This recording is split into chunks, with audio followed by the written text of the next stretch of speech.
Hello everybody, John here from the 365 Day Challenge. Back after our first losing day. Our first losing day was smaller than any of our winning days so far, so you have to feel pretty good about that.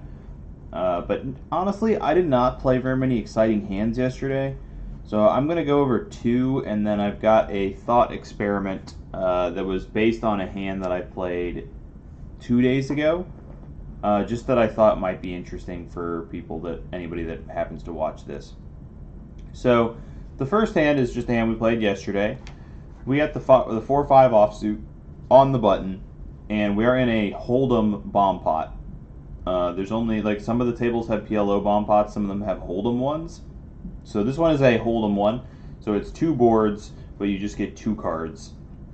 We have the 4-5 offsuit, and we are automatically on the flop. It's $45 in the pot going to the flop, and it is Jack 4 deuce and Queen 2 3 with two hearts. So we flop a pair up here on a kind of scary board. There's a flush draw, but we do flop middle pair. On the bottom, we flop an open-ended straight draw, but there's two hearts there as well. When we get here, we're automatically on the flop when the hand starts, and there is a bet of $45, which is a pot size bet.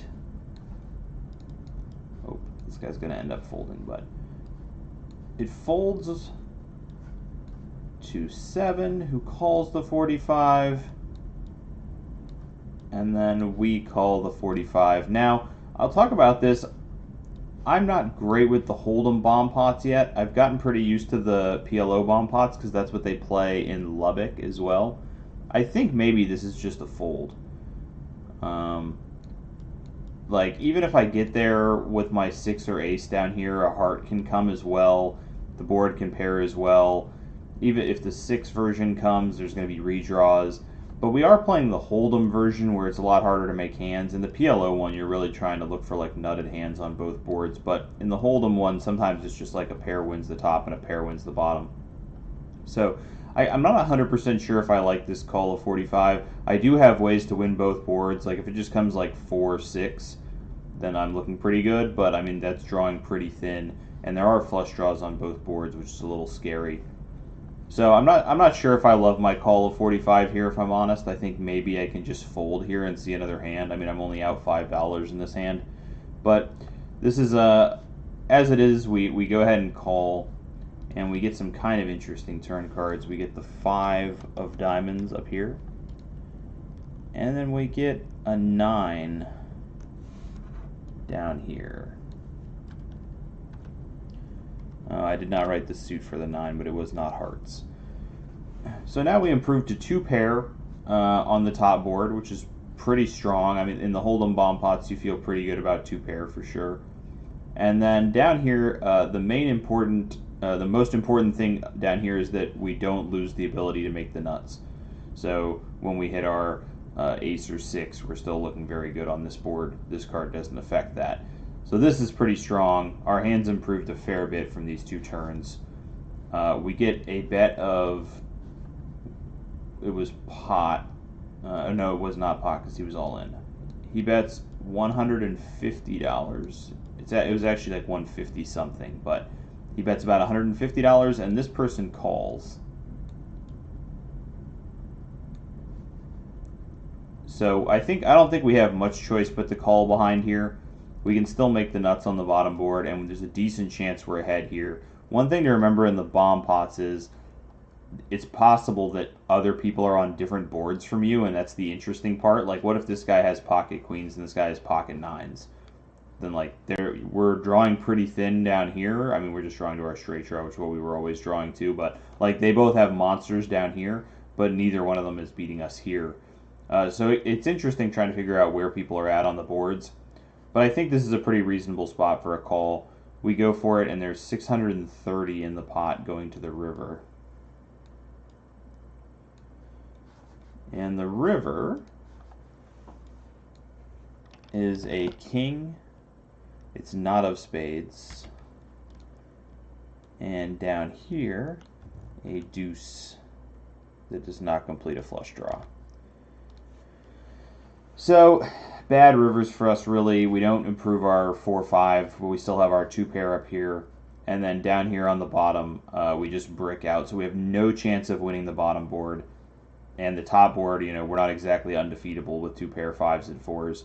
Luckily, this other player checks, and we check, and we just get to show down. And funny enough, the other villain, oh, I marked out 7 when I didn't mean to. The other villain in the hand shows 4-5, so me and villain 7 had the exact same hand. Villain 4 shows pocket kings. So he was ahead of us on this board the whole time with his kings, and he binked a king on the river to scoop me and villain 7. Best case scenario, me and villain 7, we're going to get quartered, which is, if you've never seen that before, and when you're playing a bomb pot like this, if he had not hit a king up here, he would have gotten half the pot for winning this bottom board with his kings. Me and villain 7 would have split the top pot with our 2-pair 4s and 5s. So it's called getting quartered. We get a quarter of the pot. Not an insanely interesting hand, but honestly, I had very few even remotely interesting hands yesterday. It was very boring. This was one of them.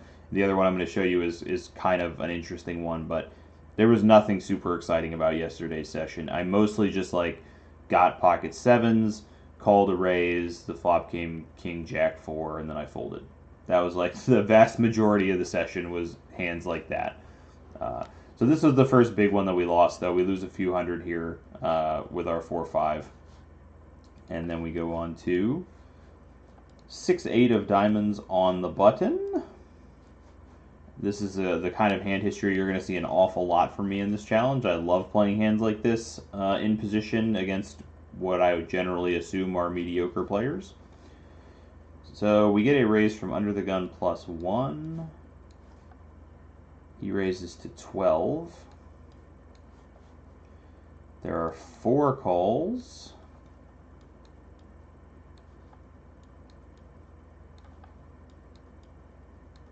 I call.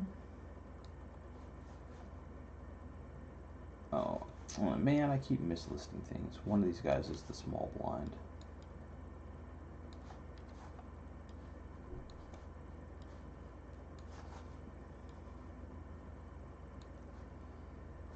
Okay. 36, 72 in the big blind. Yep, 74. 74 in the pot going to the flop. And the flop comes. I'm definitely going to play, I talked about this before. Maybe I should talk about it more in the future, but I play the kinds of hands that have the ability to make tricky, strong hands as much as possible against bad players who are raising, and when there's a lot of people in the pot. Because these are the kinds of hands that tend to win pretty big pots. The only way this kind of hand ever really loses you a big pot is if the board ends up running out with 3 diamonds and somebody else has higher diamonds, which is something that will happen. But a lot of time, I want this hand against aces or kings. I want to make 2 pairs 6s and 8s. I want to make straights. I want to make flushes. Things that I can get value from aces, kings, queens, jacks. The kinds of hands that live players do not like to fold because that is where all the money is. In a tournament setting, this is just a little rant, but in a tournament setting, the best hands that you can possibly see are the aces, kings, queens, jacks, and in cash games too. But when you're playing a 500 or 600 or 800 big blind deep cash game, it's just almost impossible to win a really huge pot with a hand like aces. It's still a hand you want to get dealt because you can 3-bet and 4-bet, and maybe you're just going to get it all in pre, and maybe you're going to run into kings or and you're still going to win the pot a lot of the time. But usually, if all 700 of your big blinds get in there and your ending hand is a pair of aces, and there was some play on the flop and turn and such, you're probably on the losing end. So I try to play hands that are single pair type hands a little bit more conservatively when I'm playing at these mega deep 1-2 games, and try to get in there with hands like this and crack those types of hands. But you do want to be in position, and you do want to make sure the price is correct. So there's 74 in the pot, and it comes 5, 7, 9. I bet everyone can see how that is decent for us. We do flop the nuts. So we're trying to find a figure out how we're going to get big value out of this hand. It checks to the original raiser, and the original raiser bets $60. The villain 5 folds, villain 6 folds, villain 7 folds. And now it's up to us. Do we want to raise? Do we want to call? This feels like a call to me. There's really no cards that can come off on the turn that are too scary for us. The turn could come and pair the board, which is pretty much the only thing that can come that worries us at all. It could come like an 8, and then it would give some equity to, like, I mean, given in mind this is a guy that raised pre-flop and is not like any sort of super aggressive player, so he probably has 2 paint cards or a pocket pair. So the board pairing could be bad for us. Something like an 8 or a 10 might be bad for us, but for the most part, most turn cards that can show up here are pretty good for us. And he bet pretty large for a live player on this flop. So when you see someone bet something like 60 on this flop, you think they're probably coming with another big bet on the turn. That's definitely my thought process anyway. So I just go ahead and flat. Not a lot of bad turn cards for us. And he looks like mostly not a lot of cards that are going to make him stop betting a lot on the turn. Like really just like a 6 or an 8 are the 2 cards that really might scare him. Maybe a 10. But generally speaking, most turn cards, it seems like he's just going to keep going. So we go ahead and call. And the turn comes a 7 of diamonds. So flushes are out of the equation, but the board pairs now. So if he was 9s or 5s, then we've found ourselves in a very tough position. He goes ahead and bets 125, which once again, most live players do not bet, especially like 1-2 players, which is like we're just playing straight 1-2 with no straddles yesterday. Most like live guys playing 1-2 just don't make escalating bets of this nature. You'll see a lot of like 40 followed by 60 in pots like this. This guy went 60, 125. This definitely feels to me like he has aces or kings, some sort of big pocket pair. So we get the same decision that we had on the turn. This guy has about $400 behind. Oh, I should put this. There was $194 going into the turn. He has about 400 behind. If we call, there's going to be 444 in the pot going to the river, so he's going to have less than a pot size bet left. We could try something like maybe min raising this turn, but then it really looks like we have a 7, and I think that's like going to scare him. If he has aces or kings or something here, that's pretty scary. I think probably the decision that we're making here is about the same as the one on the flop. There's not a ton of really scary cards that can come. This guy looks like he's going to continue betting really large. If we can get him to put in like 200 in a bet on the river, then when we raise, he's going to be pretty pot committed to put in the rest of his stack. So I think we just want to call again here. I think it's kind of straightforward, a good spot for a call. We call the 125. And going to the river, there's 444 in the pot. The river card is 7 of hearts. Our hand just shrivels into the floor. We now have 444 in the pot. He bets 400 on the river for all in. I do not ponder it, really. I'm pretty 100% that he has an overpair at this point. No reason to try to bluff catch a maniac ace-king here or something. We go ahead and fold, and he gives me the knowing glance and says, I had it. I had it. Yes, you did, sir. So this is the kind of pot we played yesterday. We were not running super hot. This was a really unfortunate hand here. If he shows up with like 9s or 5s, you're just like, cooler. But it does hurt to lose to the aces or kings here because this is the spot you were waiting for all day. I don't know for sure what happens if the 7 doesn't peel off here. Like, if the river's a deuce, I wonder if he still bets the 400. Or if he just bets like 150 and we have to raise him. Or if he just checks because he's worried about a 7. I don't really know what would have happened if a 7 didn't come off on the river. But in any case, we lose this one as well. A couple lost pots there from the yesterday, as we did lose yesterday. I don't remember a ton of decent-sized pots that I won, to be honest. I remember 2 bluffs that I ran, but they weren't particularly interesting. It was more like somebody bets on the flop, 4 people call, and then I just like jack it up and everyone folds. So nothing super interesting, but this next pot is an interesting theory question, and this is one I wanted to run out. This is just for people who are trying to learn and trying to test themselves. So we're playing a PLO bomb pot, so this is 4 cards per player.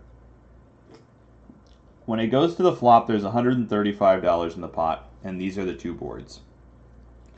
Pay attention to them real quick. It's 8-9 Jack Rainbow and 3-4-6 Rainbow. Okay, so here's the theory question we're going to ask. In this pot, villain 4 bets the pot on this flop. Okay, and he gets called by 2 players. The numbers won't matter for the sake of this. On the turn, it comes a queen and a jack. A queen and a jack comes, and villain 4 bets the pot, and he gets called by 2 players. So this pot is already getting pretty big. Then it comes a king of spades and an ace of hearts, and villain number 4 bets the pot. Here's the question that I'm going to ask you. What 2 cards can you be almost assured, you're not assured, but what 2 cards can you be almost assured villain 4 has in his hand? This pot happened a couple days ago, and I was watching mostly from the sidelines, and I was talking to another guy after the hand was over. And I think that I would take even money, maybe better. I might take minus 200 that I can guess 2 cards in villain 4's hand. I'm going to give you just a minute to take a look at it, see if you can guess specifically what villain 4 has here. This is a spot where you really, if you're paying attention, you can make or save a lot of money in these kinds of pots, because I think there's one specific combination that he has to have.